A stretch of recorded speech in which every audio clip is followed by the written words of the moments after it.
world's second largest PC maker, Lenovo, celebrating the opening of its first US-based factory, a sight unimaginable just over a decade ago, as jobs in this area moved overseas. Now, computers once made by Chinese workers will come off this assembly line in America, a decision that wasn't just driven by rising wages in China.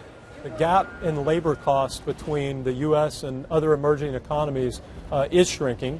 There is still a gap, but we think that gap is outweighed by tremendous customer advantages that we bring by having manufacturing here in the U.S. After years of decline, there's now talk of a renaissance in American manufacturing.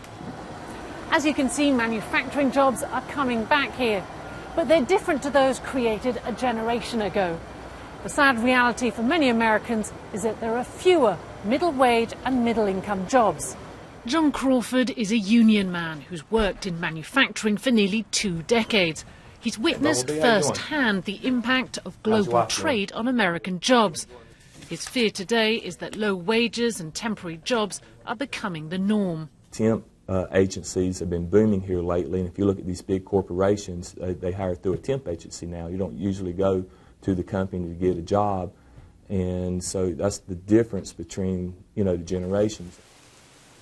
And for many families, the middle-class lifestyle is slipping away. We need to make a decision on these chairs. These are the ones my mother had. Judy and Richard Gassman are preparing to leave the home where they've lived for 17 years. You said you had 3 weeks without... No power, no phone, no nothing. Richard, a mechanical engineer, lost a well-paid job 2 years ago.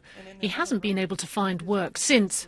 Briefly, the family lost power last winter. Now they're being evicted.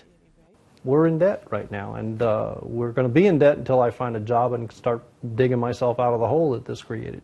We have somebody who wants to buy the cabinet, so we'll just... Sorting through prized possessions, the Gassmans remain optimistic that they will prosper again. You want me to take those upstairs? But something has changed. In the land of opportunity, Americans are having to learn to live with less.